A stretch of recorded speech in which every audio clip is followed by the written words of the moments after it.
Hello everyone, welcome back to my channel where we talk about how to have a healthy career in tech and other things also. So we spend a lot of time at our desks in our careers, whether in tech or not. It's definitely important that we take breaks and not sit at our desk for all 40 hours of the work week because that puts a lot of strain on our bodies. But there's also a lot of tweaks and improvements you can make to your desk setup to improve our physical well-being. And that's through ergonomics. So ergonomics is the study of combining multiple different disciplines like physiology, anatomy, engineering, and psychology to create a work environment that's more suited to people's needs based on our bodies and our working styles. Now, I am nowhere near an expert in anatomy and physiology. I took like 2 bio classes in college, but I wanted to back this video up with some science. So today I have Pat Kelly from the channel Corporis, which is a channel about anatomy and physiology, here today to talk about the science behind ergonomics. Basically, he knows some body stuff and he dug up some research to help us understand what's actually good for us. Let's get started. So today we're going to be talking about all the different parts of a desk setup: chairs, desks, mice, keyboard, and monitor height to answer the question, is ergonomics important for you and does it actually prevent injury and stress? And we'll talk about takeaways for each of those pieces so that you know how to set up your work environment at home and at the office so that it's a little bit more comfortable and more suited for your body. One thing to note though is that all of these things have to be done together because you could have an amazing chair setup, but if your desk is not good, then what's the point, you know? So all of these things are done in conjunction with each other to create the most ergonomic setup.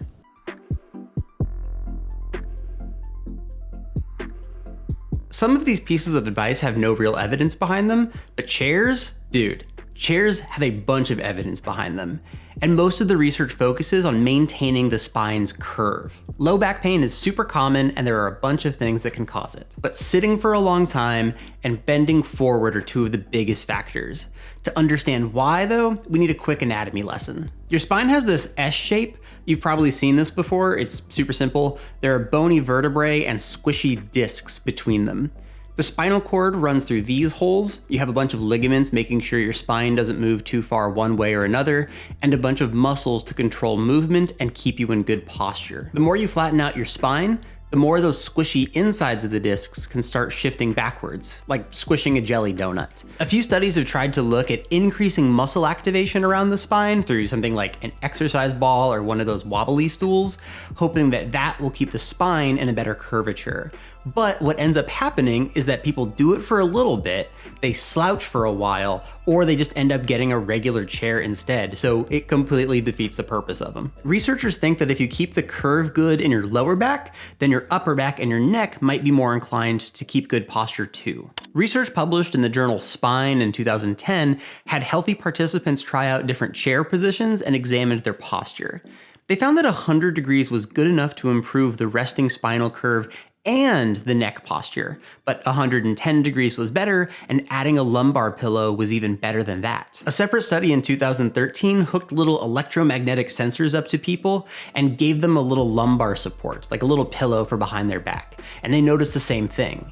Not only did the participants retain that S curve in their spine, but they also reported feeling more comfortable. And the tip here is to find a good chair. And it doesn't even have to be an expensive one, it just has to be one that provides lumbar support. And a tip that I like to use to make sure that your chair is set up for your body is to use the 90-90-90 rule.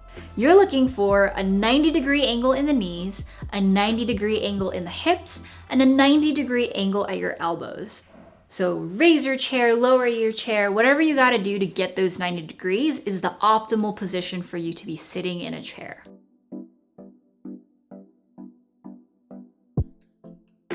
All right, so keyboards are the thing that I think I pay the most attention to in a setup. I try to use a split keyboard as much as possible because otherwise my wrists hurt.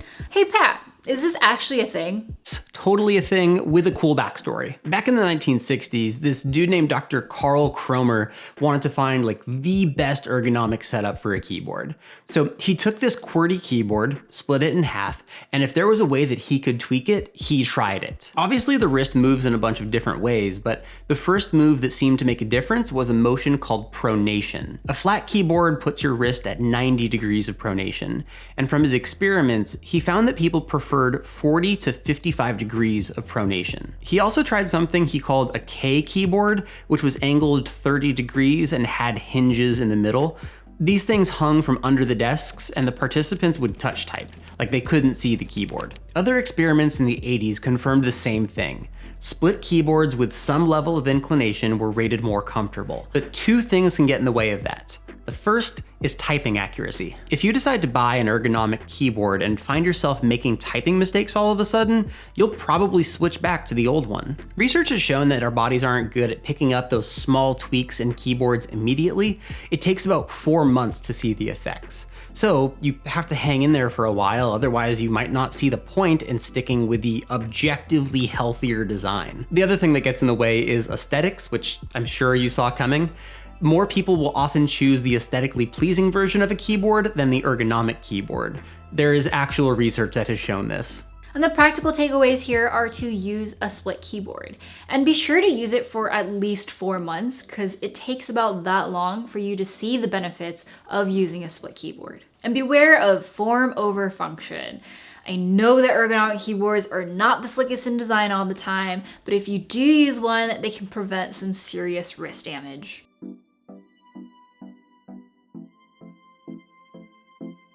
So the mouse thing isn't as clear-cut as the past two things. Usually this is when we'd start talking about repetitive strain injury, which you probably know as RSI.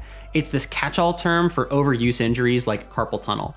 It's built off this idea that if you do anything with a joint over and over and over, it's only a matter of time before you develop RSI and experience pain. That means there's never gonna be a single one-size-fits-all best ergonomic input device, but this kinda ends up being a blessing in disguise. Like traditional mice use different muscles and movement patterns compared to trackballs or trackpads or styluses on tablets. Research in the International Journal of Industrial Ergonomics showed this. They found that trackballs create less shoulder and neck strain than mice, but create more wrist extension, which comes with its own problems. Now, there's evidence from a bunch of different industries, not just computer work, that shows that switching up your tools can help decrease RSI symptoms. So the solution seems to be switching input devices often, and learning how to use your other hand. The trick to that is that it just takes some time to get used to. Research from 2005 found that training with a mouse in the non-dominant hand for 30 minutes a day for 3 weeks was good enough to get you used to alternating without it affecting your productivity. Takeaway-wise, the best thing is to definitely use a mouse that's comfortable to you. And if you can, change up your mouse every so often so you're using a different one. And take breaks. Your wrists need a little bit of R&R, you know?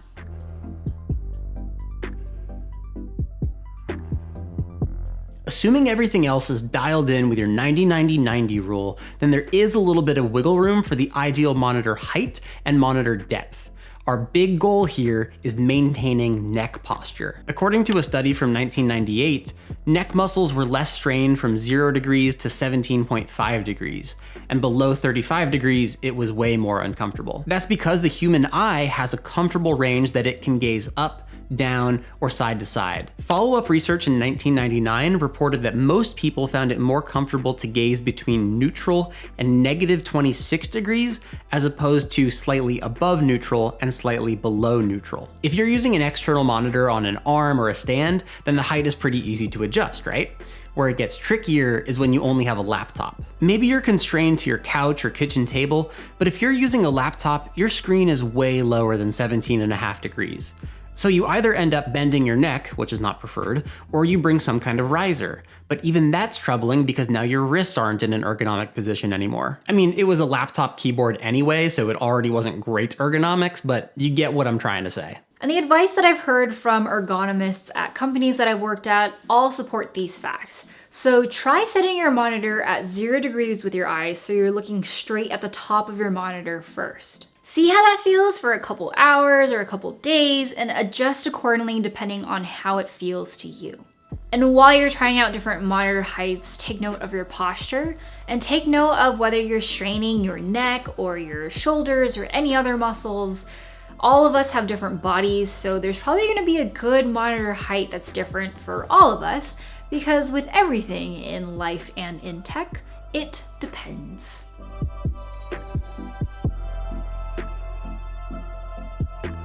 So I think when a lot of people think about ergonomic setups, they often think about standing desks. Now, I've had mine for a little over a year now, and I feel like they generally make me feel better.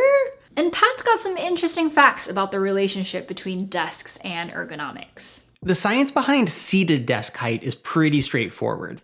If your desk sets you up to follow the 90-90-90 rule, you're golden. But starting around 2012, more reports started coming out about sitting as the new smoking. Like if you sit all day, you're gonna die early. So of course, everybody panicked. Okay, we need some nuance here. People who spend most of the day seated have about a 10 to 20% increased risk of dying from heart disease.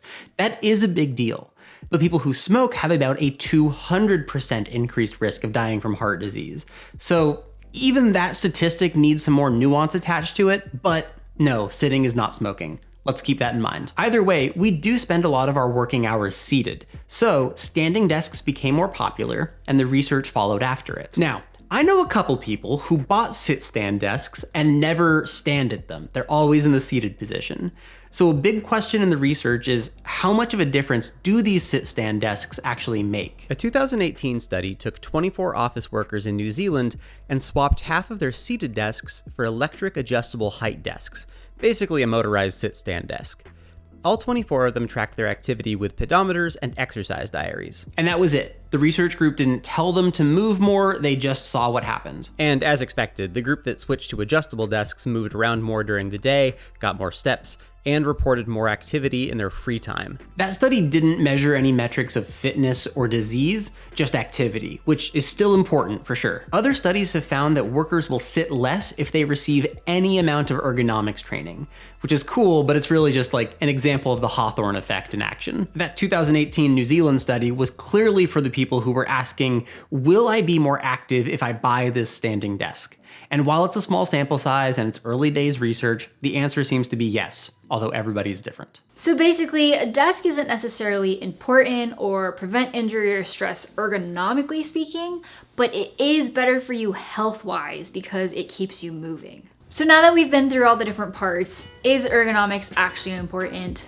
Yes, it is. And does it actually prevent you from injury and stress? Again, yes. But like I said at the beginning of the video, all of these things have to be done together for those things to be true. So to summarize, get a chair with lumbar support, use a split keyboard and use it for at least 4 months, get a mouse that's comfortable, play around with your monitor height, and standing desks help you move. And thank you so much to Pat for being in the video today to provide the science behind it all. His channel, Corporis, is linked in the description box down below, so be sure to check out his stuff. And if you like this video, give it a thumbs up. That'll just tell me whether you like this video more than average, which is all I gotta know. And leave a comment down below letting us know if any of these tips were helpful to you, and be sure to click subscribe and the notification bell so that you are notified when my videos go live. All right, that's it for today. I will see you in the next one. Have a great day wherever you are. Bye.